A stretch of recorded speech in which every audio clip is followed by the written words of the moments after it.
بنگلور کے قریب میں ایک بستی ہے، 60-70 کلومیٹر کے فاصلے پر ٹمکور شہر ہے، اور ایجوکیشنل لائف کے اعتبار سے وہ بہترین شہر ہے، وہاں زبردست تعلیم ہوتی ہے۔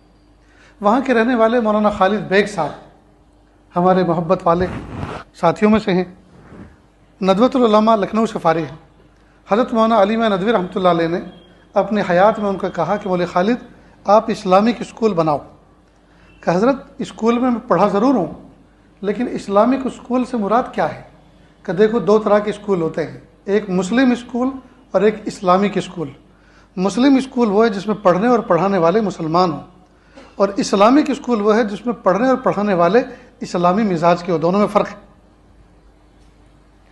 ایک آدمی مسلمان ہوگا لیکن اس کا اگر مزاج اسلامی نہ ہوا تو وہ چہرہ بناتا ہوگا، نمازیں چھوڑتا ہوگا، احکام توڑتا ہوگا، بے پردگی اس کے نزدیک کوئی عیب نہیں ہوگا، جی، بلکہ اسلام کی تعلیمات پر کئی مرتبہ اعتراض کرتا ہوگا، ہے مسلمان۔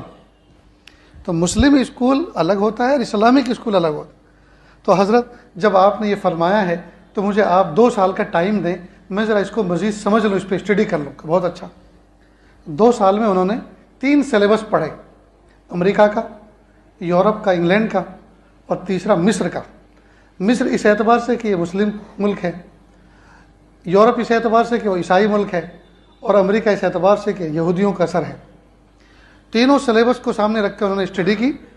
ایسا لگا ان کے کہنے کے مطابق جیسے ابلیس انسانی شکل میں بیٹھا ہو اور 3 اسٹوڈنٹ بٹھائے ہوں، ایک عیسائی، ایک یہودی اور ایک مسلمان، اور کہا لکھو۔ تو لکھوانے والا ابلیس، لکھنے والے 3 شخص، اپنے اپنے انداز میں لکھا، لیکن مقصد وہی لکھا جو ابلیس لکھوا رہا تھا۔ کہ تینوں سلیبس پڑھنے کے بعد کچھ بھی فرق نظر نہیں آیا، سب میں اللہ سے دوری، مذہب سے بیزاری، دین سے بیزاری، سب میں سب کا مقصد ایک تھا۔ مثال کے طور پر انہوں نے ایک مثال دی، مصر کا جو سلیبس تھا اس میں میتھ پڑھایا جا رہا ہے، اور میتھ والے بچے کو ایک مثال دی جا رہی ہے کہ ابراہیم بار میں گیا، بار تو جس میں شراب بیچی جاتی ہے، شراب خانہ، ابراہیم بار میں گیا، فاطمہ نے 3 روپے میں، وہاں روپے کو جنیو کہتے ہیں، وہاں کی کرنسی کا یہ نام ہے، 3 جنیو میں اس نے 1 بوتل ابراہیم کو دی۔ اگر ابراہیم 5 بوتل خریدے گا تو کتنے پیسے دینے ہوں گے؟ تو ہے تو یہ جمع کا حساب، لیکن اس نے اس حساب کے اندر کئی چیزیں سکھا دی۔ ایک تو ابراہیم کا شراب خانے میں جانا برا نہیں، دوسرا فاطمہ نام کی مسلم لڑکی کا بار گرل بننا برا نہیں، تیسرا شراب پینا برا نہیں، خریدنا برا نہیں۔ تو سکھانا تھا حساب، اور سکھا دیا کچھ اور۔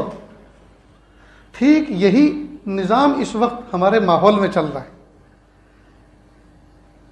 دنیاوی عصری تعلیم کے چکر میں کفر پڑھایا جا رہا ہے، دین سے بیزاری، توحید کے بجائے شرک کی طرف رغبت، یہ سب سکھایا جا رہا ہے، اور ہمارے کانوں پہ جوں تک نہیں رہیں گے، ہمیں پتہ ہی نہیں ہے، اس لیے کہ کس کو فرصت ہے؟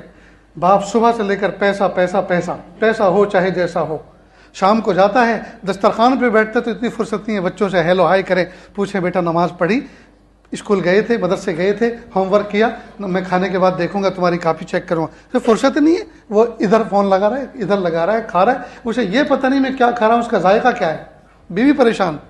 اتنی محنتوں سے ہم پکاتے ہیں، ایک لفظ ماشاءاللہ الحمدللہ کا تعریف کرنے کے بعد بہت اچھی چیز بنائی۔ ایسے میں تم جتنے مصلی یہاں بیٹھے سب کے ہاتھ چیک کروں تو میرے سے زیادہ نرم ہوں گے، روئی کی طرح۔ کیوں؟ اس لیے کہ کوئی ہتھوڑا چلانے والا کام تو ہے نہیں اس زمانے میں، کوئی تیشا چلانے والا کام تو ہے نہیں اس زمانے میں، سب یا تو انٹرنیٹ پہ بیٹھے ہوئے ہیں یا آفس میں بیٹھے ہوئے ہیں، کوئی کام نہیں ہے جی۔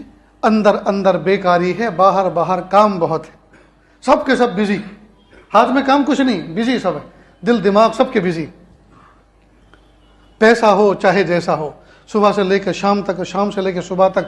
اور ہمیں اس بات کی فکر نہیں کہ ہمارے بچے کیا کفر پڑھ کے آ رہے ہیں، کیا پی کے آ رہے ہیں، کیا کھا کے آ رہے ہیں۔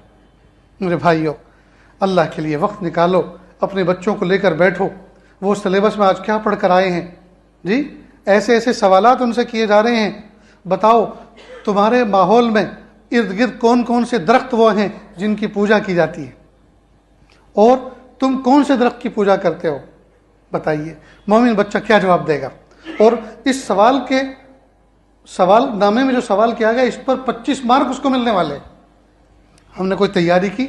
ہم نے کچھ سکھایا اپنے بچے کو؟ اس لیے جو زہر وہاں سے وہ سیکھ کر آ رہے ہیں، پی کر آ رہے ہیں، اس کا تریاق ہمیں اپنے گھر میں آب زمزم سے غسل دینا ضروری ہے۔ اور یہ اسی وقت ہو سکے گا جب ہم روزانہ مغرب بعد، عشاء بعد کوئی نہ کوئی وقت نکال کے اپنے بچوں کو کہ بیٹا آج تم نے کیا پڑھا، آج تمہارے ٹیچر نے کیا تقریر کی تمہارے سامنے، آج تمہارے ذہن میں کیا بٹھایا۔ بیٹا دیکھو، اسلام اس بارے میں یہ سمجھاتا ہے، ہمارے نبی اس بارے میں یہ فرماتے ہیں، اور اللہ اس چیز سے خوش ہوتے ہیں، اس چیز سے ناراض ہوتے ہیں۔ اور اس کا آسان حل تو پھر ایک تو یہی ہے کہ ہم اپنے تعلیمی ادارے خود ڈیولپ کریں۔ جو بنے بنائے ہیں، نئی انرجی صرف کرنے کی ضرورت نہیں ہے، جو بنے بنائے ہیں انہی کے اندر نصاب تبدیل کرنے کی ضرورت ہے، اور پڑھانے والے اساتذہ ایسے ہوں جو ایمان کے پکے ہوں۔ اگر وہ کفر بھی پڑھائیں گے، اوپر سے مجبوری کی وجہ سے کفر بھی پڑھائیں گے، تو کفر اور ایمان کو الگ کر کر کے وہ سمجھائیں گے۔